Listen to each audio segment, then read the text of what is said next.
आप या मैं हैं जिनके दिमाग में ये चीज़ें या इनके जवाबात मौजूद होते हैं और वो मट्टी और दाग धब्बे हमें अपने चेहरे पे नज़र आ रहे हैं। आपका जो बॉस है जिससे आपकी नहीं बनती, आपका जो कुलीग है जो आपसे जेलिस है, और इसके बाद वो आपको भी वही कपड़ा मार के वो चला जाता है।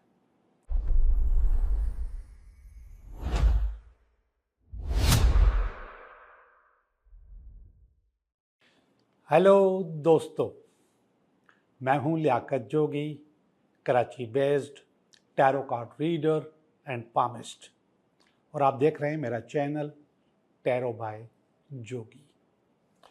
दोस्तों, आपसे बातें होती रहती हैं और अच्छी बातें होती रहती हैं, और उस अच्छी बातों की वजह से लोग मुझे याद भी करते हैं, आके मिलते भी हैं मुझसे, और मुझे कभी कभी मुझसे मशवरा भी कर रहे होते हैं कि जो आपने ये बात बताई थी इसको कैसे किया जा सकता है। और मेरी ये स्पेशलिटी है कि मैं सोचता हूँ कि मैं मशवरा ज़्यादा दूँ। आपके पास बहुत सारे चैनल्स होंगे और आप लोग बार बार चैनल्स बदलती भी रहते हैं और देखते भी रहते हैं, और हर जगह आपको आपके बारे में लोग बताते हैं। मैं चाहता हूँ कि कोई ऐसी चीज़ भी बताऊँ जो कि आपको इन चीज़ों से या नेगेटिव चीज़ों से निकलने में मदद दे, और मैं उसमें कामयाब हूँ, क्योंकि मेरे पास फीडबैक भी आ रहा होता है, लोग बता भी रहे होते हैं। मैं एनर्जी पे ज़्यादा बात करता हूँ। ये टैरो कार्ड रीडिंग भी एनर्जी रीडिंग होती है। ये मैं एनर्जी की वजह से इससे हमें अच्छा जवाब मिलता है। बुनियादी तौर पे टैरो कार्ड्स आमने सामने बैठ के होते हैं कि आप मेरे पास चल के आओ और अपने कार्ड अपने हाथों से खुद निकालो। वो जो आप अपने हाथ से खुद कार्ड निकालते हो वो आपकी एनर्जी रिफ्लेक्ट होती है उसमें उस वक्त की, और आपके लाशऊर में जो जवाबात बंद हैं आपके बारे में वो एक्सप्लोर हो रहे होते हैं, वो निकल रहे होते हैं। टैरो एक ड्राइवर है। टैरो बजाते खुद कुछ भी नहीं है। असल चीज़ आप या मैं हैं जिनके दिमाग में ये चीज़ें या इनके जवाबात मौजूद होते हैं। तो जब आप आके रीडिंग करते हो तो आपकी एनर्जी रिफ्लेक्ट करती है। जब मैं यहाँ पे बैठ के रीडिंग करता हूँ तो ये जनरल रीडिंग होती है। इसमें जाहिर सी बात है कि मेरी एनर्जी रिफ्लेक्ट हो रही होती है, तो समटाइम्स वो मेरी एनर्जी आप लोगों से मैच भी नहीं हो रही होती है, बहुत सारे लोगों से मैच भी हो रही होती है। दूसरे जो कैलकुलेशन वाले जो आर्ट होते हैं जिसके जैसे एस्ट्रोलॉजी, नंबरोलॉजी, वो कभी कभी वो भी जनरली होते हैं, वो भी फिक्स नहीं होते, वो आपके लिए नहीं होते। आपका जो टाइम ऑफ बर्थ होता है वो उससे यानी कि वेरी करते हैं, उसमें थोड़ा थोड़ा फ़र्क आ जाता है। अच्छा, इतना बता दूं, फ़र्क हर चीज़ में आता है। टैरो में भी आता है, पामिस्ट्री में भी आता है, नंबरोलॉजी में भी आता है, एस्ट्रोलॉजी में भी आता है। आप किसी भी आर्ट की तरफ जाओगे तो वहाँ पे थोड़ा थोड़ा फ़र्क आएगा। एक दफ़ा रीडिंग करोगे, दोबारा करोगे तो थोड़ा सा फ़र्क आएगा, और ये फ़र्क नेचुरल है कि आता रहता है आपके पास। तो मैं एनर्जी की बात कर रहा हूँ कि ये एनर्जी रीडिंग होती है, टैरो एनर्जी रीडिंग होती है, और मैं अपनी आपकी एनर्जी खुद पढ़ के आपको कुछ बताने की कोशिश कर रहा होता हूँ, और सम टाइम जब आप आते हो तो आप अपनी एनर्जी खुद निकाल के मुझे देते हो और मैं उसकी रीडिंग करता हूँ। आज हम ऐसी कुछ चीज़ों पे डिस्कस करेंगे जो कि हमारी एनर्जी लेती हैं, लेकिन उसके बाद जब वो एनर्जी लेती हैं तो उनको उस एनर्जी को सही जगह नहीं मिलती। क्यों नहीं मिलती मैं आपको बता रहा हूँ। अब फ़र्ज़ करें, सबसे पहले आपका मोबाइल, आप ये हर वक्त अपने हाथ में रखते हैं, घूमते फिरते आते जाते हैं। सब लोग पर्स में भी रखते हैं, पॉकेट में भी रखते हैं, मोबाइल के हैंगर्स भी आते हैं उसमें भी टांग के रखते हैं, मगर ये आपके साथ होता है, आप इसको इस्तेमाल करते रहते हैं। अब इसकी सफाई पे कितनी तवज्जो देते हैं आप? आपको पता है कि कोई भी इसकी सफाई पे ख़ास तवज्जो नहीं देता। बस इसने हल्का सा कपड़ा मारा और उसके बाद रख लिया। समटाइम्स लोग कपड़ों के साथ, पैंट के साथ थोड़ा सा रब करके छोड़ देते हैं, इससे ज़्यादा कोई भी इसको साफ नहीं करता। ऐसे ही ये हमारी सारी एनर्जी, सारी बातें इसके पास होती हैं, और वो बातें थोड़ी सी सफाई ना होने की वजह से नेगेटिव हो जाती, वो गलत हो जाती। आपको एक बात बताऊं, आपके कितने भी अच्छे ताल्लुकात हैं, कितने भी अच्छे हैं, अगर आप किसी अच्छे दोस्त के साथ जिससे ताल्लुकात अच्छे हैं और उससे आप जितने भी खुशगवार मूड में चैट करेंगे, चैटिंग, आपकी लड़ाई ज़रूर होगी जी। और अगर आप कोई मसला चैटिंग के साथ हल करना चाहें, आपने मुझे ये बोला, मैंने आपको ये बोला, नहीं होगा हल, क्योंकि हमने उसकी प्रॉपर केयर की ही नहीं है। इसी तरीके से आईना, शीशा या मिरर, उसके ऊपर मट्टी या दाग धब्बे, और वो मट्टी और दाग धब्बे हमें अपने चेहरे पे नज़र आ रहे होते हैं। हम शीशे के सामने खड़े हुए तो हमें अपने चेहरे पे वो चीज़ें नज़र आ रही होती हैं। वो भी ऑब्जॉर्व करता है हमारी डेली की पोजीशन, हम उसके सामने जाके खड़े होते हैं। आपका तकिया, जिसके साथ आप चिमट के, लिपट के, सर रख के, अपना फेस रख के उस पर सो रहे होते हैं, दिन भर के ख्यालात उसके पर आ रहे होते हैं और वो जा रहे होते हैं, वो एब्जॉर्ब करता रहता है। ये एब्जॉर्ब वो बार बार करता है। हम शूज़ को पॉलिश करते हैं, लेकिन उसकी बैड एनर्जीज हम ख़त्म नहीं करते। हमने ऊपर से उठाया, पॉलिश कर दिया, बाकी सारी गंदगी अंदर बाहर उसमें रहती है, वो हम नहीं निकालते हैं। और कहाँ गए थे, कहाँ से आए, वो सारी एनर्जी उसमें मौजूद होती है। वही एनर्जी हमें वो वापस भी करता है। हम सुबह सुबह नहाए धोए, बिल्कुल तैयार हो गए, फ्रेश हो गए, फ्रेश होने के बाद हमने शूज़ पहन लिए, कल जिस बुरी जगह पे गए थे वो एनर्जी हमने वापस ले ली। वो नहाना धोना हमारा किसी काम का नहीं रहा। जैसे ये कुर्सी है और ये टेबल है, ये भी हमारी एनर्जी लेते हैं। और ये ऑफिस वाले लोग ख़ास तौर पे अपनी कुर्सी और टेबल को, ज़ाहिरी बात है कि प्रॉपर साफ़ नहीं करते। वो एक सब घर ऑफिस में सफाई वाला होता है, वो कपड़ा मार लेता है और वो एक ही कपड़ा सबकी टेबल को मारता है। आपका जो बॉस है, जिससे आपकी नहीं बनती, आपका जो कुलीग है जो आपसे जेलस है, और इसके बाद वो आपको भी वही कपड़ा मार के वो चला जाता है। आप उसी कुर्सी पे आके बैठते हो, अपना काम शुरू कर देते हो। फिर इसके बाद आपके पास थक्कन होती है, फटीग होती है, बुरी एनर्जीज होती हैं, और वो आप एब्जॉर्ब कर रहे होते हो किसी और की एनर्जी। इसी तरीके से, अच्छा घर में तो टेबल नहीं होती, लेकिन ऑफिस में ज़ाहिर बात है चेयर और टेबल होती है। घर में भी कुछ लोग टेबल रखते हैं और उसका इस्तेमाल करते हैं। मोबाइल की बात मैं आपको कर चुका हूँ, और अब मैं आपको बता रहा हूँ क्राउडेड जगह, रश वाली जगह, जहाँ पे आप लोगों की एनर्जी एब्जॉर्ब कर रहे होते हैं और लोगों की नज़रें आपके ऊपर जुड़ी हुई होती हैं, और वो भी आप एब्जॉर्ब करते हो। अच्छी बुरी हर चीज़ आप एब्जॉर्ब करते हो। आप किसी मेले में गए, किसी मॉल में गए, किसी और रश वाली जगह पर गए, तो वहाँ से आप बहुत सारी एनर्जी लेकर आते हो, और अक्सर एनर्जी नेगेटिव भी होती है। अच्छा, असल में मैं आपको बता दूँ कि ये जो एनर्जीज़ होती हैं, पॉजिटिव एनर्जीज़ की जो पावर है, अगर 100 है, तो नेगेटिव एनर्जीज़ की पावर 300 है। 300 गुना ज़्यादा मोहलिक है वो आपके लिए। ये जितनी चीज़ें मैंने बताई हैं, ये चीज़ें आपके पास हैं, लेकिन आप इसको प्रॉपर केयर नहीं करते हो। मोबाइल के साथ मैं एक और चीज़ भूल गया, लैपटॉप आपका लैपटॉप भी, वो भी आपके पास आपकी जो एनर्जी है वो एब्जॉर्ब करता है, और अच्छी बुरी एनर्जी एब्जॉर्ब करता है। ये जो टैरो कार्ड हैं, ये मैंने कहा कि एनर्जी रीडिंग होती है, मगर यही कार्ड अगर कोई और इस्तेमाल करता है तो हमारी एनर्जी डिस्ट्रैक्ट हो जाती है, हम सही रीडिंग नहीं कर सकते। मेरे घर में 3 लोग टैरो कार्ड करते हैं। 5 लोग हैं हम, आते 5 लोगों को ही काम है, लेकिन दोनों मेरे बेटे नहीं करते। मेरी बेटी करती है, मेरी बीवी करती है, और मैं करता हूँ। लेकिन हम सब के पास अपने अपने कार्ड्स हैं, अपने अपने कार्ड्स, अपने अपने डब्बे अलग अलग हैं। हम एक दूसरे के टैरो कार्ड यूज़ नहीं करते, क्योंकि उनकी एनर्जी की फ्रीक्वेंसी, मेरी एनर्जी की फ्रीक्वेंसी और कार्ड्स की एनर्जी की फ्रीक्वेंसी मैच नहीं होती, और हम इसको मैच भी करते हैं।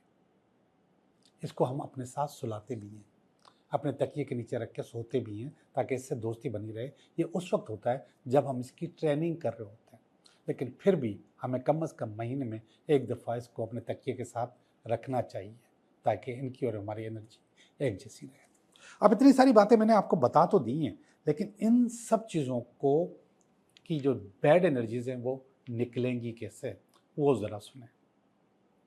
आपको एक छोटी सी स्प्रे गन लेनी होगी, बल्कि मैं आपको कहूँगा कि स्प्रे गन नहीं लें, पुरानी परफ्यूम की बोतल ले लें, शीशी ले लें, जो कि परफ्यूम ख़त्म हो गया, निकल गया, पुरानी परफ्यूम की शीशी ले लें, उसको खोलें, खोलने के बाद उसमें पानी डालें, पानी डालने के बाद उसमें आप अपनी पसंद के कोई भी इत्र उसके 2 कतरे डाल दें। इतनी सी भी अगर शीशी है तो उसमें आप 2 कतरे परफ्यूम के डालें, 2 कतरे आप उसमें सिरके के डालें, और चाय का आधा चम्मच आप नमक डालें, कोई भी नमक, अगर रेड हो, लाहौरी नमक भी हम उसको कहते हैं, हिमालय नमक भी कहते हैं, अगर वो हो तो अच्छी बात है, बाथ साल्ट हो तो अच्छी बात है, आधा चम्मच चाय का, आधा चम्मच उसमें डालें, उसको शेक कर लें, अपने पास रख लें। वो बॉटल जो है वो आपकी टेबल की दराज में होनी चाहिए, जो ऑफिस की है, या घर में जहाँ पे हम ड्रेसिंग टेबल है, जहाँ पे आप तैयार हो रहे होते हैं, वहाँ पे वो बॉटल होनी चाहिए। बुरी भी नहीं लगेगी, अच्छी चीज़ है, और कोई बहुत ज़्यादा इसमें चीज़ें भी नहीं डालनी, थोड़ी थोड़ी डालनी है। अब आप उस स्प्रे गन से इसको थोड़ा सा स्प्रे किया और उसको कपड़े से साफ कर लिया। ऐसे ही आप अपना लैपटॉप, डेस्कटॉप भी, अपनी चेयर के ऊपर, अपनी टेबल के ऊपर, आप शीशे को भी इसी से साफ करेंगे। अपना जो शीशा जो आप खुद इस्तेमाल करते हैं, ये अब आपकी, ये मत समझे कि अब आपकी मासी करेगी या आपकी मेड करेगी। एक और चीज़ बता दूं, वो भूल गया, मैं जहन में निकल गई। इन चीज़ों के लिए अलग से आपके पास कपड़ा भी होना चाहिए, हल्का सा छोटा सा कपड़ा भी होना चाहिए। आपने स्प्रे किया और उस पर कपड़ा मार लिया, ये वो कपड़ा नहीं होगा जो आप हर चीज़, आपने हेलमेट भी साफ़ किया, जूते भी साफ़ किए और शीशा भी साफ़ किया, नो। इन चीज़ों के लिए जो मैंने आपको लिस्ट बताई है, इनका कपड़ा भी एक अलग होना चाहिए। और इसी तरीके से आपने हर जगह तकिए के ऊपर भी हल्का सा स्प्रे किया, उसको साफ़ करने की ज़रूरत नहीं है, इतना किया कि गीला ना हो जाए, बस हल्का सा स्प्रे किया और उसको आपने छोड़ दिया। हाँ, अच्छा, बुक्स का मैंने जिक्र नहीं किया आपके साथ। आप जो किताब पढ़ रहे होते हो, वो किताब भी आपकी एनर्जी एब्जॉर्ब करती है, और उसकी मैं आपको सबसे बड़ी निशानी बताऊं, वो इतनी एनर्जी एब्जॉर्ब करती है आपको कि आपको नींद आने लगती है, आती है ना, तो वो खींचती है आपकी एनर्जी को। तो उसको भी हल्का सा स्प्रे कर लिया, गीला नहीं किया, ऐसा गीला कि वो किताब ही आपकी डैमेज हो जाए, नो, हल्का सा स्प्रे उसके कवर पे उस पर मारा और हल्का सा कपड़ा मार लिया। हाँ, एक और चीज़ है, वो है शूज़। शूज़ को हम पॉलिश तो करते हैं, उनको साफ़ नहीं करते, उसके अंदर से तो बिल्कुल भी साफ़ नहीं करते।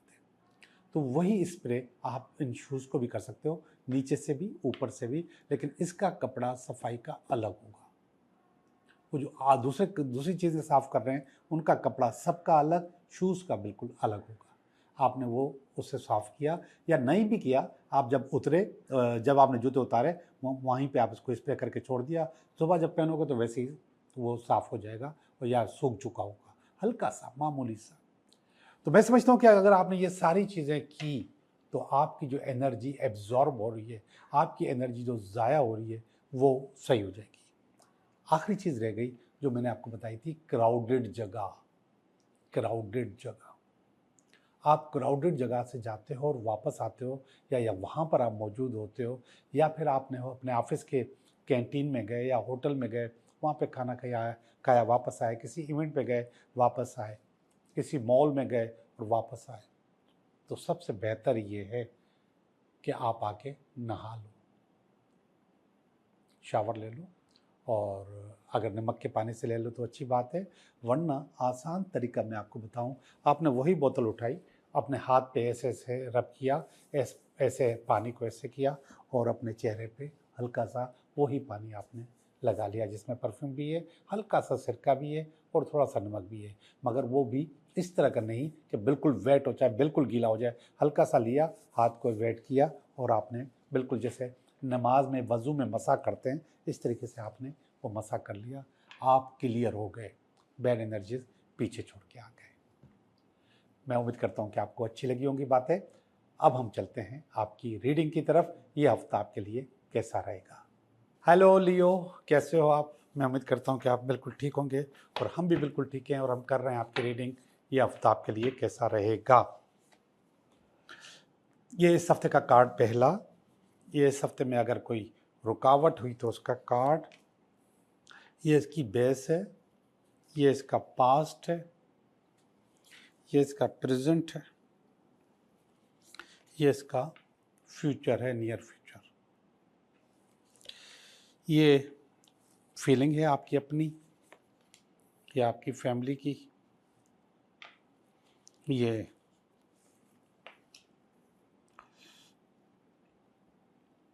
आपकी उम्मीदें हैं, और ये अल्टीमेट वीकेंड है। लियो, कार्ड्स अच्छे नज़र आ रहे हैं, ज़्यादातर कार्ड्स अच्छे नज़र आ रहे हैं, तो अच्छे ही होंगे। 6 ऑफ स्वॉर्ड्स का एक कार्ड आता है,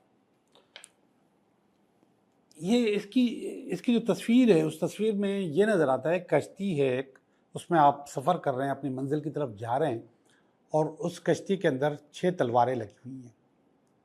तलवारें हम कॉन्फ्लिक्ट को कहते हैं, तलवारें हम अपॉर्चुनिटी को भी कहते हैं समटाइम्स, लेकिन यहाँ पर प्रॉब्लम को कह सकते हैं हम। 6 तलवारों का मकसद कि आपकी कश्ती में जिसमें आप सफ़र कर रहे हैं उसमें मल्टीपल प्रॉब्लम्स हैं। आम तौर पे ये जो सफ़र वाली कश्ती होती है, ये आपका कारोबार, काम या बिजनेस हो सकता है, और या फिर आपका घर भी हो सकता है। घर का मकसद आपकी निजी लाइफ भी हो सकती है। तो ये वाला कार्ड बता रहा है कि आप उस सफ़र पे निकले हुए हो और आप अपनी मंजिल की तरफ देख रहे हो। अब ऐसी कश्ती जिसमें 6 सुराख हों, मल्टीपल तलवारें लगी हुई हों, 6 तलवारें लगी हुई हों, तो वो तो सफ़र नहीं कर सकती। लेकिन ये कश्ती सफ़र कर रही है, और उसमें ये कह रहे हैं कि आप अपनी मंजिल को पहुंच भी जाओगे। आपकी जो परेशानियां हैं, आपके जो दुख दर्द हैं, आप वो पीछे रह जाएंगे, आप आगे क्रॉस कर जाओगे। और इसको ये नाइट ऑफ वांड्स काट रहा है, ये रोक रहा है। नाइट ऑफ वांड्स असल में कारोबार का सरदार होता है, और ये बिजनेस को, कारोबार को लेके आगे चलता है। नाइट ऑफ वांड्स असल में बहुत स्पीडी सरदार होता है, इसकी सोच थोड़ी स्पीडी होती है, गुस्से वाला भी होता है। ये अपनी टीम को लेके चलना चाहता है, मगर इतनी स्पीड में होता है कि इसकी टीम पीछे रह जाती है, ये आगे निकल जाता है। तो ये अच्छी बात नहीं है। तो ये सरदार इसको काट रहा है, इस कश्ती को, इस चीज़ को। अब समझने आने वाली बात यह है कि हो सकता है कि थोड़ी बहुत रुकावट आपको अपनी मंजिल में पहुंचने में हो, क्योंकि कश्ती में मल्टीपल प्रॉब्लम्स हैं। लेकिन ये थोड़ी देर के लिए होता है, क्योंकि आपका कार्ड आ चुका है कि आपको इस हफ्ते में अपनी मंजिल पे पहुंचना है, तो आप पहुंच जाओगे। वो छोटी बहुत रुकावट के साथ ही पहुंचोगे। सफ़र तो करना पड़ता है, सफ़र के जो मुश्किल आते हैं उनको भी तय करना पड़ता है। अब ये कश्ती है किस चीज़ की? ये है इसकी S of cups, new love, मोहब्बत या प्यार। ये जो इशू है ऊपर जो मैं देख रहा हूँ, मैंने कहा कारोबार हो सकता है, और कारोबार की निशानी भी नज़र आई, वांड्स। लेकिन नीचे जो बेस है ये बता रही है कि प्यार का मसला है, इश्क का मसला है, मोहब्बत का मसला है, किसी न किसी का ज़िंदगी में आने का मसला है, किसी के पास जाने का मसला है, किसी को अपनी ज़िंदगी में लाने का मसला है, और उसमें ये मल्टीपल प्रॉब्लम्स हैं, और ये प्रॉब्लम्स आपको हल करनी है, और आप अपनी मंजिल पे पहुंचोगे। चीज़ें आपकी अच्छी अच्छी हो जाएंगी। अच्छी बात है अगर ऐसा हो जाता है। ये पास का कार्ड है, एम्प्रेस का कार्ड, खुशहाली का कार्ड भी है, औलाद का कार्ड भी है। अब ये ज़रूरी नहीं है कि ये जो मैं स्टोरी बता रहा हूँ इसी की औलाद, नहीं, ये किसी के लिए भी हो सकती है कि पास में आपके पास औलाद का खुशखबरी आपको मिल चुकी है। ऊपर वाला कार्ड देखिएगा, ये 6 ऑफ पेंटिकल का कार्ड है। 6 ऑफ पेंटिकल असल में बोनस का कार्ड होता है। आपको कुछ बोनस मिल रहा होता है तो उसका कार्ड होता है। तो ये बोनस आपको मिल रहा है, कहीं ना कहीं से पैसे आ रहे हैं।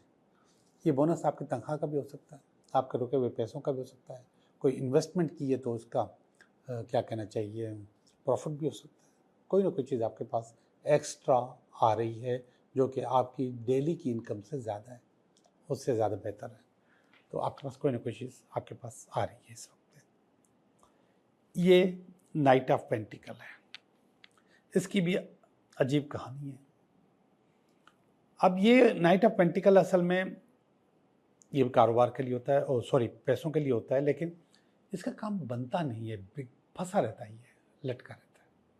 ये कोशिश करता है कि मैं इन्वेस्टमेंट करके कहीं ना कहीं पैसे लगा के आगे बढ़ूं, लेकिन फिर भी समटाइम्स इसके मकसद से वो कहानी नहीं चलती।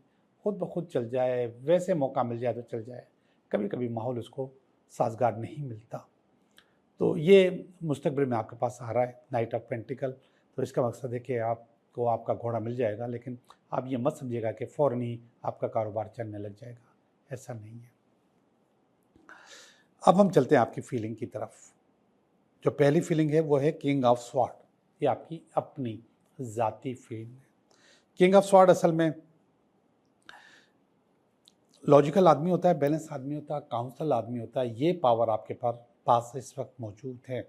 आप एक लॉजिकल सीक्वेंस में सोच रहे हैं, पावर में सोच रहे हैं और अपने आप को बैलेंस करने की भी कोशिश कर रहे हैं। ऊपर वाला कार्ड पेज ऑफ स्वॉर्ड बिल्कुल भी अच्छा नहीं है, ये एक नेगेटिव कार्ड है और ये जिस जगह आया है यहाँ पर नेगेटिव कार्ड अच्छा नहीं लगता। ये है फीलिंग आपकी फैमिली की। ये जो आपको वाइब्स देते हैं ये उसकी फीलिंग है और ये अच्छी नहीं है। ऊपर जाइएगा, ये है 5 ऑफ वांड्स का कार्ड। ये आपकी उम्मीद है, कोई चीज़ हासिल करना चाह रहे हैं। आधी आपको यहाँ मिली है, आधी आपको यहाँ मिलेगी। वही बोनस, वही चीज़, वही कोई ना कोई रुकी हुई चीज़ जो कि आपकी ज़िंदगी में आनी है।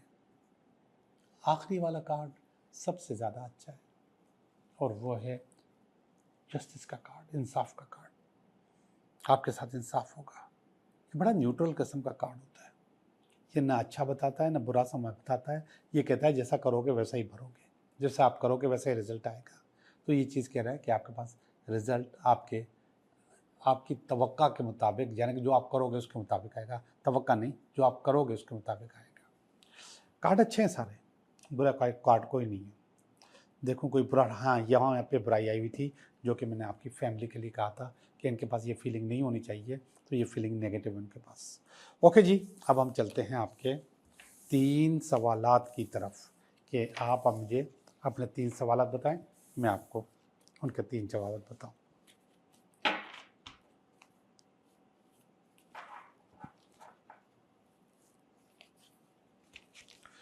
पहला सवाल, दूसरा सवाल और ये तीसरा सवाल। पहला सवाल बता रहा है 9 आपका काम नहीं होगा, चीज़ें ख़राब हो रही हैं और ज़्यादा ख़राब हो सकती हैं, तो इसको कंट्रोल करना है आपने, तो आपका काम नहीं होगा। ये भी बता रहा है कि आपका काम नहीं होगा, लेकिन अगर आप अपने रिसोर्सेज यूज़ करेंगे, अपना फ़न यूज़ करेंगे, अपने दोस्तों यारों को बीच में डालेंगे तो फिर ये काम हो सकता है। लेकिन फ़िलहाल इसने जवाब दे दिया कि आपका काम नहीं हो सकता। ये कह रहा है कि आपका काम हो सकता है। ये एस ऑफ पेंटिकल का कार्ड है। कहीं ना कहीं आपकी ज़िंदगी में अच्छाई या बेहतरी हो सकती है, चीज़ें अच्छी अच्छी हो सकती हैं। आपका बहुत बहुत शुक्रिया।